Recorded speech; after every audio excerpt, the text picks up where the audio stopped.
Hello student, good morning to all of you. आज हम study करने वाले हैं कॉम्परेटिव स्टेटमेंट क्या होता है। तो कॉम्परेटिव स्टेटमेंट में इसके meaning and purpose of comparative income statement, common size statement, इसके टू फॉर्म होते हैं, कॉमन साइज के वो भी, and objective of common size balance sheet. ठीक है, ये सभी को हम अच्छे से स्टडी करेंगे आज। तो चलिए स्टार्ट करते हैं। अगर आप हमारे वीडियो में नए हो तो प्लीज़ लाइक एंड सब्सक्राइब जरूर करेगा। ओके, तो फर्स्ट देखिए कि what is a comparative statement. ठीक है, कंपैरेटिव स्टेटमेंट क्या होता है।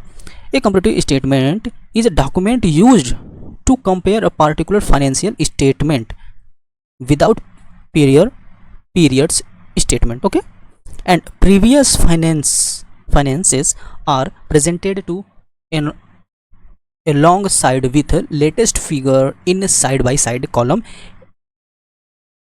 enabling investors to identify the trend, track a company's process and compare it with others। Comparative statement कैसे होगा, जैसे कि पिछले साल का जो फाइनेंशियल स्टेटमेंट आपको दिया गया है। ठीक है, जैसे कि आपने यहाँ पर समझ लीजिए फाइनेंशियल स्टेटमेंट दिया गया है इस साइड। ओके, और इस साइड ये प्रीवियस ईयर का है और ये करेंट ईयर का है। ठीक है, फाइनेंशियल पोजीशंस वगैरह प्रेजेंटेशन जो है। ठीक है, तो अब देखेंगे यहाँ पर जो भी रहेगा आपका ऑपरेटिंग्स वगैरह जो रहेंगे वो, और इस साइड का ऑपरेटिंग्स वगैरह उसमें क्या डिफरेंसेस है, तो उसको ही डिस्क्राइब किया गया है यहाँ पे। तो एब्सोल्यूट फिगर्स होगा, चेंजेस दैट द इंक्रीज और डिक्रीज इन एब्सोल्यूट फिगर्स, यहाँ पर फिंगर्स नहीं फिगर्स होगा। ठीक है, तो changes that increase and decrease absolute figures, जो भी मैंने अभी बताया आपको, जो भी हम यहाँ पर पिछले साल का फाइनेंशियल, ठीक है, पिछले साल का जो फाइनेंशियल पोजीशंस रहेगा वो, और ये करंट ईयर का। ठीक है, ये करंट ईयर। ठीक है, इन दोनों का क्या डिफरेंस निकालेंगे, तो इसमें क्या इंक्रीज हुआ है। ठीक है, जैसे कुछ हमारा सेल्स है ये इंक्रीज हो गया, और ये जो करंट ईयर है इसका सेल्स क्या होगा, डिक्रीज हो गया, कम हो गया। ठीक है, तो ये और ये इन दोनों में अंतर है, तो इसको ही एक एब्सोल्यूट फिगर में ही दिखाएंगे। ठीक है, absolute data in items of percentage. Okay, तो आप समझ लीजिए कि हमने पिछले साल जो हमने यहाँ पर, ये प्रीवियस ईयर है। ठीक है, और ये करंट ईयर है। ठीक, तो हम जो भी प्रीवियस ईयर के जो भी डेटा वगैरह दिखाएंगे, आइटम्स दिखाएंगे, तो वो करंट ईयर में भी दिखाएंगे। तो करंट ईयर और प्रीवियस ईयर की कितने क्या क्या डिफरेंसेस है, उसके टर्म ऑफ परसेंटेज को भी दिखाएंगे हम। ठीक है, and increase and decrease in term of percentage. Okay, and आप देखेंगे इसके टू फॉर्म होते हैं, कैसे इसको बनाया जा सकता है, balance sheet and income statement. ठीक है, टू टाइप्स के होते हैं। तो कॉम्परेटिव बैलेंस शीट, ठीक है, कॉम्परेटिव बैलेंस शीट क्या होता है कि it show the balance of accounts of different data. ठीक है, and also show the extended of increase and decrease between the datas. ठीक है, बैलेंस शीट ये क्या दिखाता है कि जो आपका डेटा होता है, ठीक है, जो डिफरेंट डेटा होता है वो दिखाएगा, बट जो इंक्रीज होगा, ठीक है, एंड जो डिक्रीज होगा वो भी ये दिखाएगा अच्छे से। ठीक है,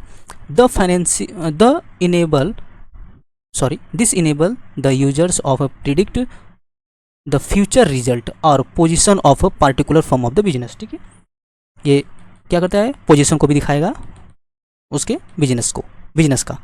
When data is trending, profit and loss account and balance sheet of a definite number and consequent year are put in adjustable column, they are called comparative financial statement। ठीक है, उसको comparative financial statement को भी दिखाएगा ये। And इसे preparing term of place, Ross and year of the firm exhibited in columns. ठीक है, ये कॉलम्स में भी दिखाया जाएगा बैलेंस शीट के। ठीक है, फार्मूला क्या होगा परसेंटेज का, जो भी आपका डिक्रीज एंड इंक्रीज होगा अपॉन करेंगे figures of previous year into 100 करेंगे। ओके, जैसे कि आपको ये दिया गया है। ठीक, तो एक कितना है, suppose a previous building 5 lakh. ठीक है, and current year is 6 lakh and increase is 1 lakh. ठीक है, तो आपको क्या करना है, 1 को ऐसे करेंगे इंटू 100। ठीक है, आपको कितना आएगा, 20% आएगा। ओके, तो आपका कितना आएगा यहाँ पे 20%। ठीक है, एंड हम नेक्स्ट आगे बढ़ेंगे। तो ये अभी हमने बैलेंस शीट देखा, अब हम देखते हैं कि कॉम्परेटिव इनकम स्टेटमेंट क्या होता है। कॉम्परेटिव इनकम स्टेटमेंट, ठीक है, तो ये क्या है, the income statement show the net profit and net loss due the business operation. जब बिजनेस चल रहा है उस समय का ये profit and loss, net profit and loss दिखाएगा। और ये दिखाएगा, क्या दिखाएगा, increase and decrease absolute figure, जो उसका फिगर्स होंगे उसको वो दिखाएगा किस में, इनकम एंड एक्सपेंडिचर में, ठीक, एक्सपेंसेस में। It show the operation result for the number of accounting period, so the change in the term of percentage and money is in term of periods, ठीक है। एंड हम आगे जब जाएंगे तो देखेंगे purpose of comparative income statement, ठीक है, क्या पर्पस है, क्या जानने के लिए, increase and decrease in the sales के बारे में जानने के लिए। और क्या पर्पस है, increase and decrease cost of good sold, cost of good sold के बारे में। और ग्रॉस प्रॉफिट क्या उसमें इंक्रीज हुआ है, क्या डिक्रीज हुआ है, ऑपरेटिंग कॉस्ट क्या हमारा लगा है, एंड नेट प्रॉफिट हमारा कितना हुआ है, ठीक है, एंड नेट लॉस भी पता चल जाएगा, क्योंकि हम जब नेट प्रॉफिट देख रहे हैं तो नेट लॉस भी हमको पता चल जाएगा उसमें। अब इसके बाद देखते हैं कॉमन साइज स्टेटमेंट क्या होता है। तो common size statement are those in which figures support are convertible into some percentage to some common base item of a financial statement, ठीक है, are calculated and presented in the total items, ठीक है। और ये calculate करते हैं, किस में करते हैं, टोटल आइटम्स में करते हैं। दस common base of item of comparison of provided is provided, ठीक है। Each percentage show the relationship of the number relationship of an individual item of the respective of the totals, ठीक है। Then आप देखेंगे कि आपको टू फॉर्म इसमें भी मिलेंगे, balance sheet, common size balance sheet and common side income statement, ठीक है। तो इसमें क्या है कि जो कॉमन साइज बैलेंस शीट है, इट इज़ द, देखिए, it is the balance sheet, the total is taken and 100% of the figure are at percentage of the total, ठीक है।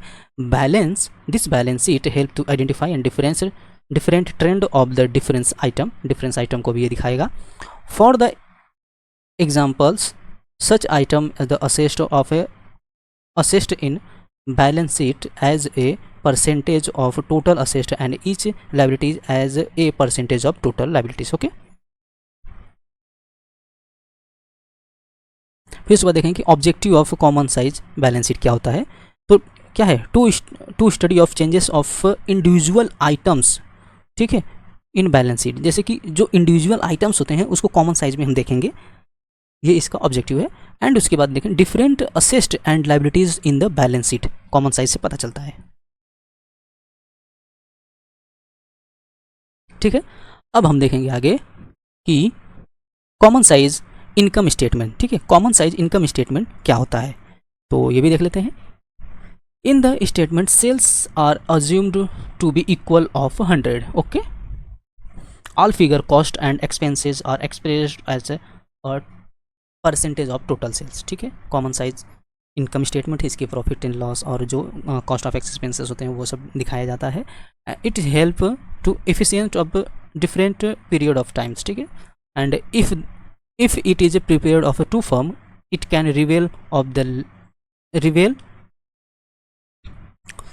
the light of the efficiency of the item or both of the firm, ठीक है। ये हमारा common size statement का है। And objective of common size मतलब क्यों बनाया जा सकता है कॉमन साइज स्टेटमेंट को, to study of changes individual items in the common size income statement, ठीक है। Trend of different item and of income and expenses, इसलिए हम इसको कॉमन साइज स्टेटमेंट बोलते हैं। तो आई होप आपको ये वीडियो पसंद आया होगा, तो हमारे वीडियो को लाइक शेयर एंड सब्सक्राइब जरूर करिएगा, लाइक करिएगा, कमेंट करिएगा, जिस जो आपको चाहिए कि हम इस चैप्टर पे या इस किसी एक स्पेसिफिक टॉपिक पे वीडियो बनाएं तो ज़रूर बनाएंगे। तो थैंक यू, फिर मिलते हैं।